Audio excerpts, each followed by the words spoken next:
Hi everyone, this is Mr. Frykowski. In Elections Part 1, we're going to be looking at the nomination game, and this deals specifically with how a president is elected. And there's a lot that goes into becoming elected president, because first you have to secure the nomination of your party to be able to run against the other nomination of the competing party. So there's a lot that goes into becoming president. It's a very grueling experience, and it takes several, I guess you could even say, years to build up to that point. So the whole idea is a nomination game. You'll have a number of candidates running for the, let's say, the Republican nomination or the Democratic nomination, who will represent that party in the presidential election. So it's the official endorsement. So if you think back to the election of 2012, before the election against Barack Obama, the Republicans had to essentially narrow down their candidates, which they ultimately did, from Michelle Bachmann to Ron Paul, and they narrowed all those people down until you finally got Mitt Romney.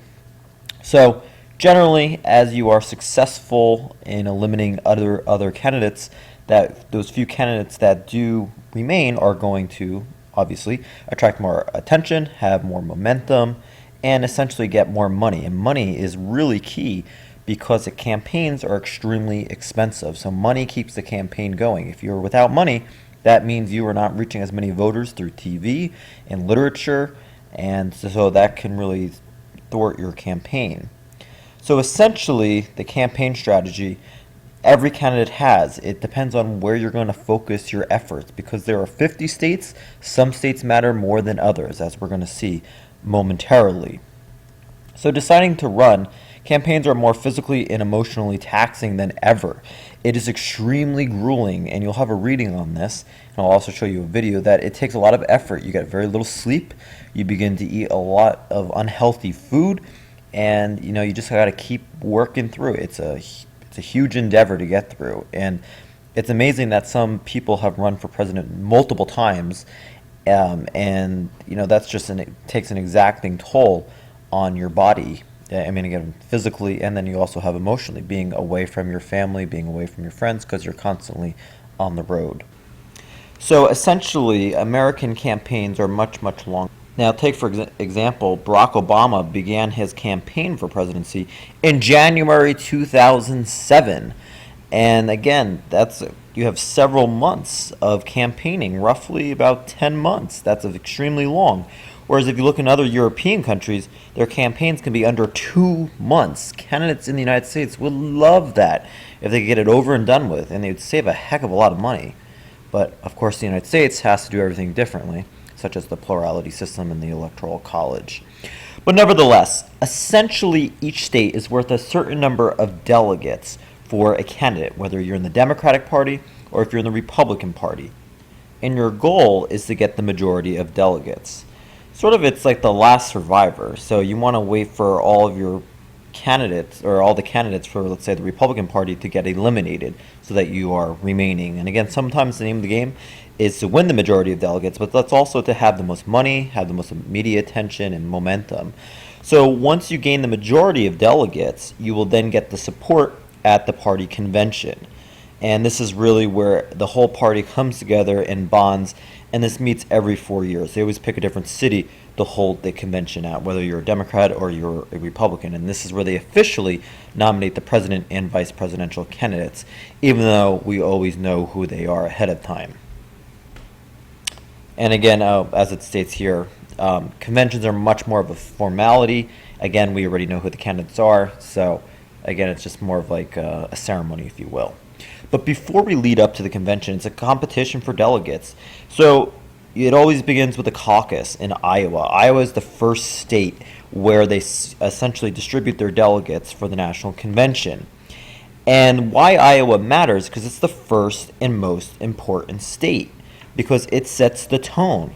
For example, no one really knew so much about Barack Obama during the 2008 Iowa caucus. He actually won, and this gave him a lot of momentum. This also showed him as a capable candidate for the Democratic Party.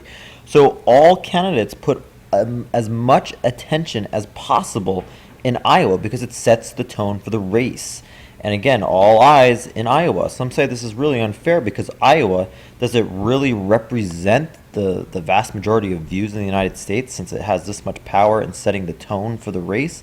Some would argue not so much, but it's not uncommon for candidates to visit every single county in Iowa. That's unheard of for every other state. It's almost impossible, but in Iowa, this happens. So the primary road, caucuses are like primaries, but primaries are a little bit different in the sense that these are elections in which the voters in a state vote for a nominee. And so, for example, you have closed primaries, you have open primaries, you have blanket primaries. The vast majority of states have closed primaries where they force you to be registered with one party in order to select the delegate. But prior to primaries, you had essentially most delegates of the party actually choosing their candidate for this particular party. It's not really until the early 20th century, through progressive reforms, that we then have the selection of delegates through the primary elections, through the registered voters. So, for example, the McGovern-Fraser Commission is what ultimately established the selection of delegates for primary elections. So now they're chosen by the registered voters of that particular party. So now most delegates are chosen and selected and voted upon during the primaries, which typically take place, several months ahead of time, especially if it's for Congress. In this case, for the presidency, some are as early as February and January, such as in Iowa. So again, delegates do matter some more than others, especially earlier the better, because if you're not picking up any delegates, you're not shown as a capable candidate. But if you are picking them up, you'll get more donors and you'll probably have more momentum in your campaign. Within the Democratic Party, there's something called superdelegates, in which you have specific notable Democratic leaders who automatically get a vote in casting a ballot for the Democratic nominee. So although every state is worth a certain number of delegates, you also have individual people who are known as big leaders within the Democratic Party who are able to cast their vote. So it's, in that sense, it's not 100% democratic, because again, you have these people who automatically get a vote. The normal person doesn't get a vote in that sense. So their vote is worth a lot more than the average person. But that really, there are not that many superdelegates anyways to begin with, and they typically do not impact primary elections. And then we have something called front-loading. This is the tendency of states to hold primaries early to capitalize on media attention. And the first primary is New Hampshire, but remember the first caucus is in Iowa. So Iowa's the first state, and then New Hampshire's the second state. So states over time have been pushing up their primaries because they want basically their state interests to be paid more attention to in the primary system at this point. And, again, even though the primaries serve as elimination contests, think about if your primary is held in June and not February. Sometimes by March, we know who the candidate's going to be for president. So if you're New Jersey and yours is, months after Iowa, no one's going to pay any attention to you. So states over time have tried to front load, holding their primaries earlier. So this has caused a major problem. So, evaluating the primary and caucus system, while there's of course a disproportionate number or amount of attention to early ones such as Iowa and New Hampshire, of course money is going to play a major role in this. But the problem is, again, with primaries and caucuses, the turnout is relatively low. A mere 20% on average come out in the primaries. And some say this gives too much attention, or should I say too much power rather, to the media. And again, they're focusing on the horse race. So if you were to look at this particular graphic here, how Obama and Clinton during the 2008 nomination campaign visited states, you'll notice Iowa, again, this small little state in the middle of nowhere in the United States, 321 visits. Yet you'll look at other major states. Some states don't even appear. Some states haven't even been visited during the nomination campaign. You'll notice that the more important the state, and typically the earlier the state, the more likely they are to have visited. New Jersey, for example, only 15 times. Very, very low. Iowa, 321. Because again, Iowa sets the tone for the campaign. If you went out early, you're going to get a lot of momentum. Rudy Giuliani,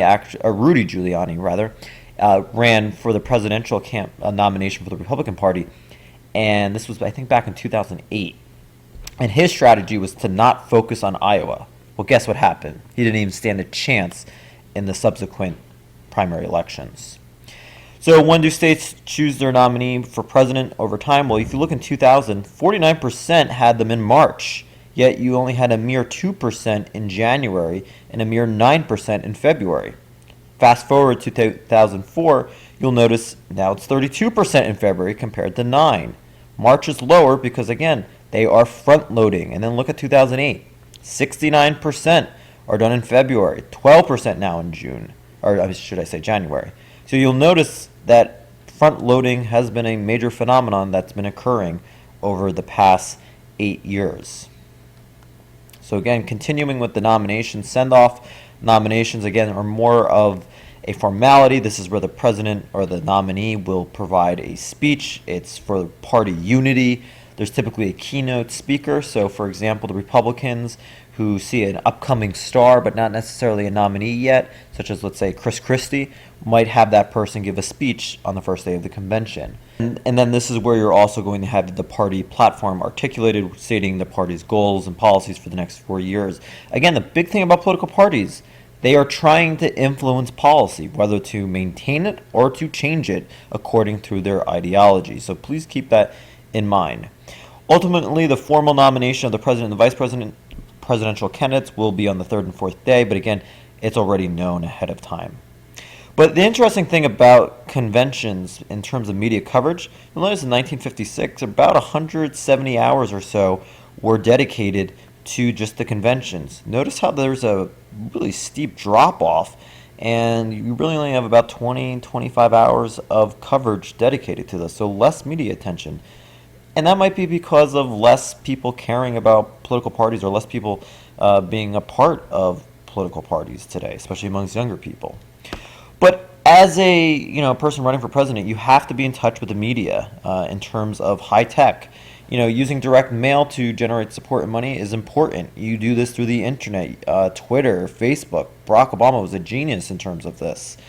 You'll get media attention as much as you can because that is free coverage. You want to market yourself, and again, this is more where you're going away from policy and more or less on how great you are on the individual. And of course, the media is more likely to focus on the horse race, unfortunately, than policy issues. Again, sometimes politicians don't want you to look at that. But organizing the campaign, you'll have a campaign manager. You want to fundraise. That is the name of the game. It's expensive. You're going to hire media consultants. You're going to have staff at especially the local level. You want volunteers to get out the vote. Grassroots politics. You want to have a research staff. What do voters in New Jersey want that maybe people in Iowa don't want? You need to know everything. You need to be paying attention to the polls. What's popular? What's not popular? Get a good press secretary. If you have a scandal, if you have an issue, that's being raised about you, deal with that right away. Think about Hard Politics, the book. You can't just, let things linger. You need to attack them right away. And then, of course, establishing a website. That's a no-brainer for any candidate in the 21st century. But if you're going to compare campaigns until 1968, they are typically dominated by political parties. They are shorter, less money, limited media coverage, and fewer primaries. Now you have many primaries, front-loading. These are candidate-centered, not so much party-centered. The party is not playing as much of a role anymore. Okay, so keep that in mind. And if you look at the horse race over time, typically the media is looking at the horse race as compared to policy issues. It was only 2004 where you have a little bit more based on policy in the horse race. But over time, you'll notice it's mainly the focus on the horse race, unless there's a major issue such as, like, say, the war in Iraq. That was a major issue in 2004. So that's where we're going to end today on elections with respect to the nomination game and becoming president. It's a very difficult and long road, but well worth it if you end up as the lucky president. All right, thank you.